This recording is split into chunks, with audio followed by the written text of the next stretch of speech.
자, 저희의 YTN이 단독 보도한 내용이죠. 이렇게 더운데, 이렇게 폭염인데 아파트 경비원분들 계시는 경비초소에 설치됐던 에어컨이 철거가 됐다는 거죠. 예, 수원의 한 아파트에서 일어난 일인데요. 이제 지금 요즘 폭염 정말 너무 덥죠. 네. 그런데 이 관리사무소에서 아파트 경비를 하는 경비초소 두 곳의 에어컨, 이것도 중고 에어컨을 설치해 줬다고 합니다.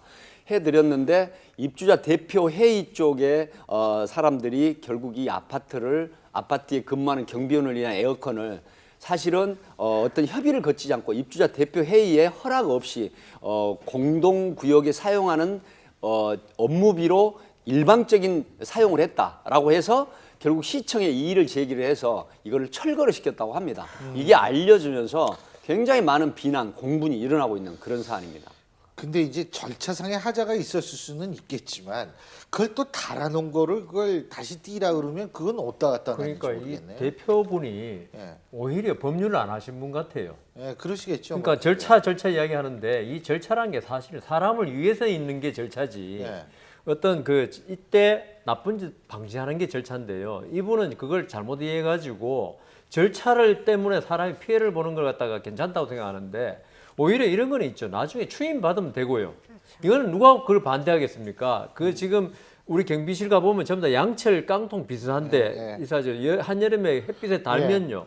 안에 온도가 50도씩 올라오고 이럽니다. 예. 그런데 여기를 갖다가 그 절차를 안 밟았다고 뜯어내고 그럼 다시 의결하면 또 다시 붙일 겁니까? 그럼 그 비용은 누가 또 듭니까? 보도 자료에 따르면 주민 대표도 지금 정식으로 주민 대표를 할 수가 없는 상황이랍니다. 완벽히 추인되지 않은 상황에서 자기는 못 보고 남의 것만 보는데 저는 최근에 들어서 이 경비분들에 대해서 폭력이라든가 비하라든가 이런 사건이 너무 많이 일어나서 자살한 사례도 많지 않습니까? 이분들도 과거에는 굉장히 전문직에 종사하던 분들 되게 많았고 많습니다. 노후에 예. 좀 더 다른 일을 그럼요. 해보겠다고 하는 분인데 그럼요. 개인 하인이나 집사가 아닙니다. 맞습니다. 더구나 이런 폭염에 본인들 일을 도와주기 위해서 주민들의 편의를 위해서 이분들이 건강하셔야 되거든요. 맞습니다. 그러니까 하나만 보고 열을 헤아리지 못하는 행동들은 진짜 정말 맞는 이기적인 것 같습니다. 그래서 이 아파트 일부 아파트 대다수의 주민들은 이 초소에 설치된 왜 에어컨을 왜 뗐는지 오히려 그 부분에 대해서 굉장히 질책을 하고 있고 또 정말 다시 새로 달아줘야 되지 않느냐